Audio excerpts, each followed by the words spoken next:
और दिवाली का त्यौहार भी ऊपर से आ रहा है।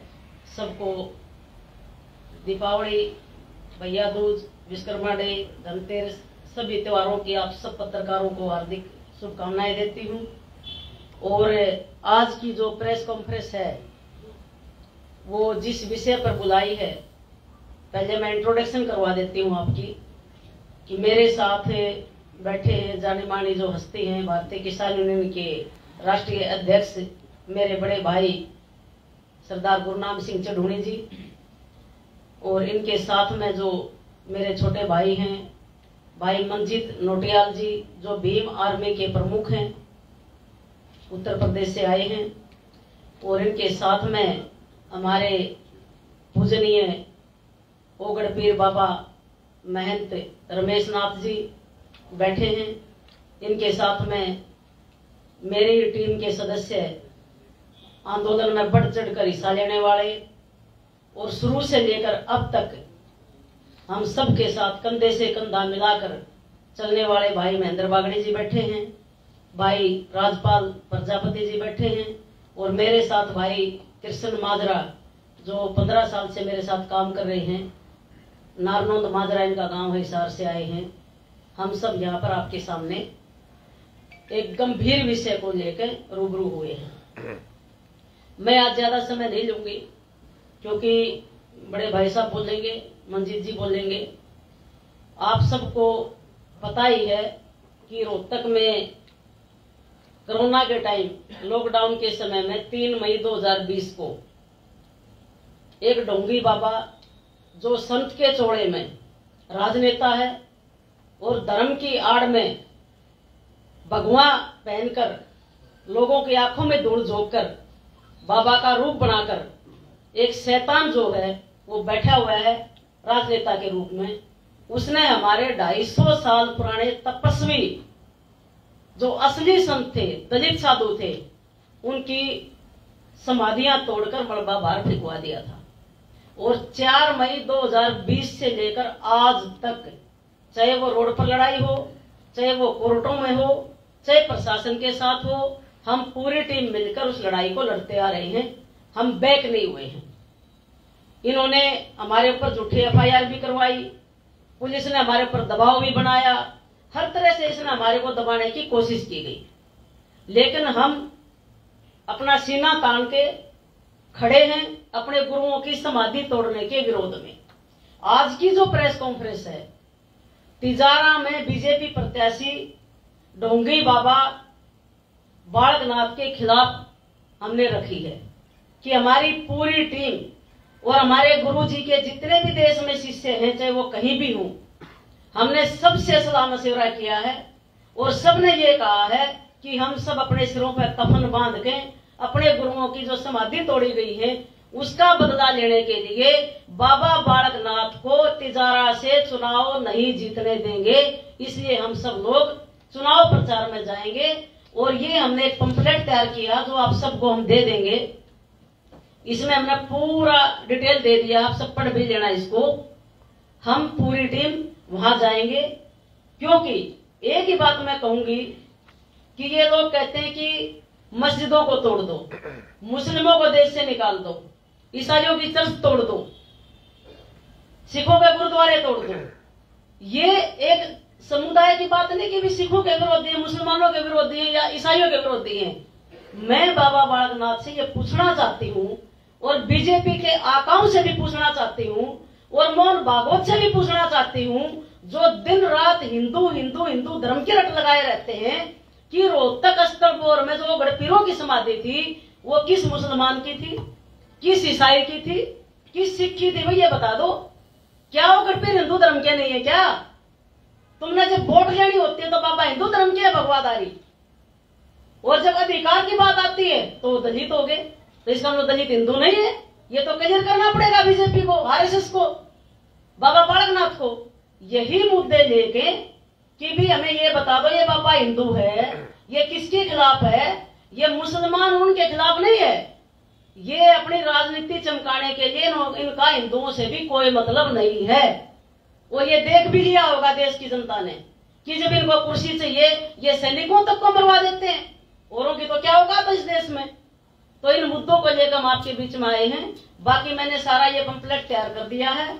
हम जल्दी ही अलवर में भी प्रेस कॉन्फ्रेंस करेंगे, तिजारा में भी प्रेस कॉन्फ्रेंस करेंगे, और हमारी पूरे देश के अनुयायियों की जो डेरे की टीम है वो घर घर जाकर वहां के मतदाताओं को बताएगी कि भी बाबा बालकनाथ की जमानत जब्त कराओ और इसको यहाँ से भगाओ। ये हमारे लिए नासूर है। नासूर मस्जिद, गुरुद्वारे और डेरे नहीं है, नासूर बाबा बालकनाथ है। धर्म के चौड़े में जो भगवान पहन के एक भेड़िया छुपा हुआ है, इस भेड़िए की असलियत बताने के लिए हम तिजारा जाएंगे। और मैंने प्रशासन को भी, हरियाणा और राजस्थान दोनों सरकारों को चिट्ठी लिख दी है कि ये पैसे के बलबूते, गुंडागर्दी के बलबूते हमारे ऊपर हमले भी करवाएगा, मारने की भी कोशिश करेगा, एक्सीडेंट भी करवाने की कोशिश करेगा। अगर हमारे के कार्यकर्ता के साथ कुछ होगा तो उसका अकेला बाबा बालकनाथ जिम्मेवार होगा और कोई नहीं होगा। ये भी चिट्ठी मैंने लिख दी, आपको दे दी जाएगी। अब मैं प्रार्थना करूंगी मेरे बड़े भाई भारतीय किसान यूनियन के राष्ट्रीय अध्यक्ष सरदार गुरनाम सिंह चढ़ूणी जी से कि वो भी आपको इस विषय में बात करें। आप इनकी बात ध्यान से सुनें। सभी पत्रकार भाई जो यहाँ आए हैं, सभी का स्वागत है, सभी का धन्यवाद है। देश की जो बागडोर है वो ऐसे लोगों के हाथ में जा रही है जो किसी के भी नहीं, ना वो किसी जाति के हैं, ना वो किसी धर्म के हैं, और बांट के, आपस में बांट के जो है वो वोट बटोरते हैं। और हमारे सामने रोहतक का उदाहरण है कि उन्होंने हिंदू संतों की, हिंदू महात्माओं की समाधियां तोड़ दी। हिंदू महात्माओं की समाधियां तोड़ के संपत्ति पे कब्जा किया। 900 बीघे जमीन इस डेरे की थी और जो सारी की सारी उन्होंने हड़प ली। कुछ पहले हड़प ली और अब जो वहां पे डेरा था, चमरवा डेरा जिसको बोलते हैं, उसकी समाधियां तोड़ के जो हमारे पुराने संत थे उस पे कब्जा कर लिया है। और जो बाबा बालकनाथ है उसके आगे से बाबा तो मेरे ख्याल से हटा ही देना चाहिए, क्योंकि उसने ना तो कभी तपस्या की। जो नाथ होते हैं वो धोने पे तपस्या करते हैं, कोई धोने पे किसी ने तपस्या करते वो नहीं देखे। राजनीति करते हैं। अब राजनीति में कोई, मेरे से ख्याल से कोई साधु संतों का कोई महत्व नहीं होना, कोई उनका दखल नहीं होना चाहिए। अगर साधु संतों भी जो है वो ऐसे करेंगे कि भेष बदल के उनमें जाएंगे तो मेरे ख्याल से देश का भविष्य शायद अच्छा नहीं रहेगा। तो हिंदू संतों की समाधियां तोड़ना हम जनता के सामने जो रखना चाहते हैं, जो ये हिंदू हिंदू करते हैं, हम हिंदू भाइयों को ही खास तौर पे कहना चाहते हैं कि हिंदू कैसे हैं। अगर वो हिंदू है तो हिंदू संत महात्माओं की समाधियां क्यों तोड़ दी, क्यों उस पर कब्जा कर लिया, और जो उनको बेचारे हैं उनके ऊपर सत्ता की पावर से मुकदमे दर्ज करवाते हैं। तो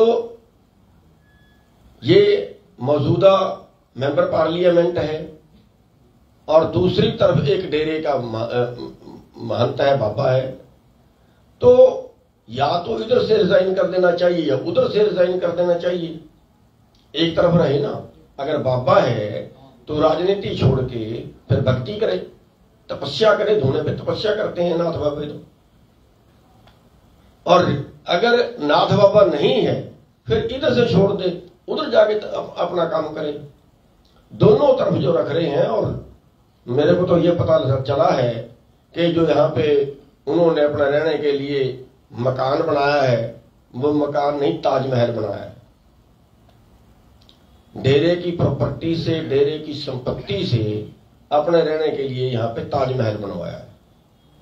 तो संत महात्मा जो है वो ऐसे जो नाथ हैं, आप कहीं भी देखोगे पूरे देश में, वो तो तपस्या करते हैं, वो तो डेरे में रहते हैं, साधारण जगह में रहते हैं।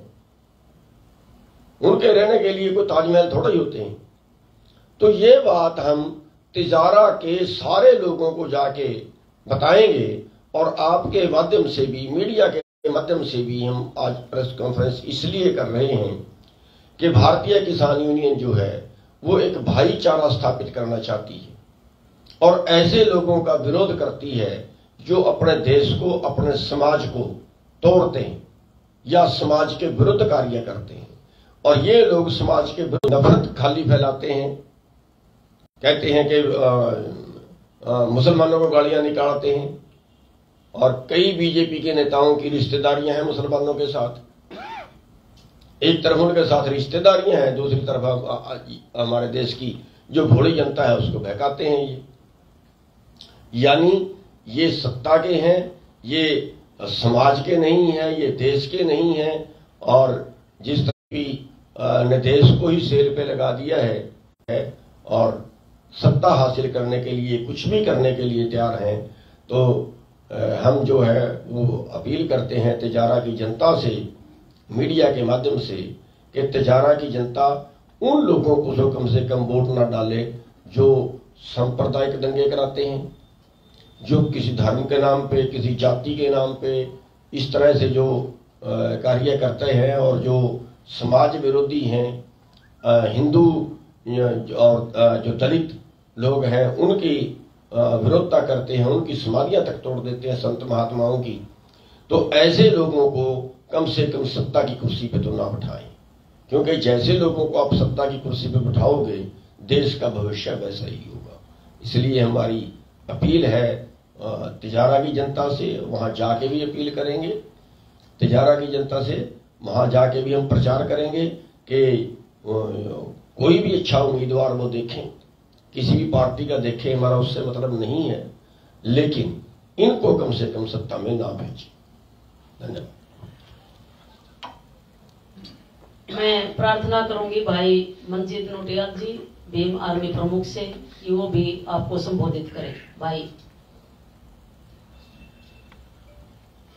सम्मानित मीडिया बंधुओं, आज कॉन्फ्रेंस करने का जो मुख्य उद्देश्य है, इस बीजेपी सरकार में देश के अंदर संतों महापुरुषों के डेरों पर हमला होना, उनको हटाना और भगवा चोले की आड़ में असंवैधानिक कार्य को अंजाम देना और गरीब मजदूर लोगों की जमीनों को कब्जाना इत्यादि बाबा सूरतनाथ मंडल स्थल है। ये डेरा बहुजन संतों महापुरुषों का लगभग 250 वर्ष पुराना है और सत्ता के दम पर उनको वहां से बाहर निकाल दिया है। और जिस प्रकार से ये डेरे की जमीनों को जबरन कब्जाया जा रहा है, ये असंवैधानिक है और ये सरकार की तानाशाही है और सरकार का दुरुपयोग बड़े पैमाने पर किया जा रहा है। इसलिए भीम आर्मी जय भीम संगठन इन गतिविधियों का और इस अन्याय के खिलाफ मजबूती से हम लोग लड़ाई लड़ेंगे। यदि हमें हाई कोर्ट या सुप्रीम कोर्ट जाना पड़ा तो जाएंगे। और दूसरा मुद्दा सम्मानित मीडिया बंधु, अभी भाजपा सरकार के द्वारा जैसे कि राजस्थान में जो चुनाव चल रहा है उसमें गुरुद्वारों को लेकर जो बीजेपी के नेताओं ने जो बयानबाजी दी है और ये कहा है कि गुरुद्वारे देश के लिए नासूर हो चुके हैं। हम ये कहना चाहते हैं कि हमारे देश की संस्कृति, हमारे देश की सभ्यता वो हमारे संतों महापुरुषों ने विकसित की, उसको बनाया। हमारा देश हमारे संतों महापुरुषों के वजह से, उनकी विचारधाराओं से इस देश हमारा ऐसा मात्र देश है जिसकी पहचान पूरे विश्व में है और जिसकी गाथा पूरा विश्व गाता है। यही कारण है कि भारत में दूसरे देश के लोग भी बार बार आते रहते हैं। उनको पता है कि इस देश में ऐसे संत महापुरुष हुए हैं जिन्होंने समानता, बंधुता, भाईचारा, असमानता, छुआछूत की लड़ाई को लड़कर सबको बराबरी, समानता का अधिकार दिया है। परंतु जिस प्रकार से बीजेपी के द्वारा बयानबाजी करके गुरुद्वारों को, उन गुरुद्वारों को जिन्होंने देश की आजादी के लिए बलिदान किया, चाहे गुरु नानक देव जी हो, संत कबीर जी हो, गुरु रविदास जी हो, महर्षि वाल्मीकि जी हो, क्योंकि हमारा देश एक ऐसा देश है जिसमें 100 के 100% संतों महापुरुषों को मानने वाले लोग रहते हैं। और सरकार के द्वारा ऐसी बयानबाजी करना, ये देश की जनता को समझना पड़ेगा कि वो किस प्रकार से देश के अंदर हिंदू और मुस्लिम के एजेंडे को बनाकर हमारे बीच में भाईचारे को खत्म करना चाहते हैं। वो आपस में हम लोगों को लड़ा रहे हैं। हमें इस साजिश को समझना होगा और जनता को समझना होगा कि जो संतों महापुरुषों पर खेल सकता है वो हमारे देश की उन्नति कभी नहीं चाह सकता है। क्योंकि आप लोगों ने देखा इस देश में अब कोई अशिक्षित नहीं है, सब लोग शिक्षित हैं। आप लोगों ने वर्तमान में देखा मजदूर किसान का कितना उत्पीड़न हुआ। हमारे मजदूर किसानों के जो नेता चाहे चौधरी चरण सिंह जी हो, ताऊ देवीलाल जी हो, वो कहते थे कि जो देश के जो विकास का रास्ता है वो खेत खलिहान से होके जाना चाहिए। लेकिन आज तो अडानी और अंबानी के घर से निकल रहा है। क्या हाल हुआ, कितना बलिदान हमारे भाइयों ने दिया। तो इन साजिशों को हमें समझकर हमें बड़े पैमाने पर ऐसी सरकार को सत्ता से हटाना होगा। क्योंकि संविधान में मैं देश की जनता से और खासकर नौजवान युवाओं से मैं एक संदेश और देना चाहता हूं कि लोकसभा चुनाव भी आने वाला है और अभी राजस्थान 5 राज्यों में, राजस्थान, मध्य प्रदेश, तेलंगाना, छत्तीसगढ़ में चुनाव चल रहा है।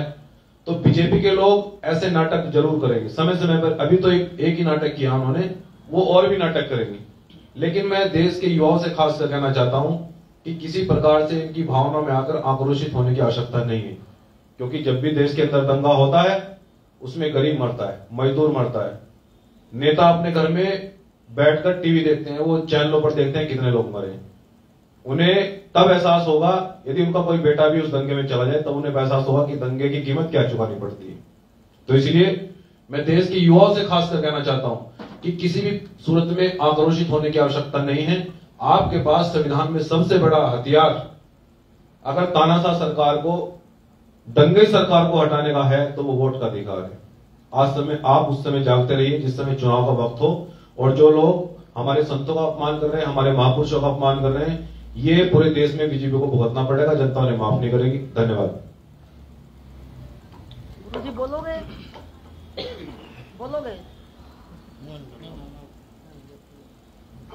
ठीक है जी, कोई आपने प्रश्न पूछना है तो आप पूछ सकते हैं।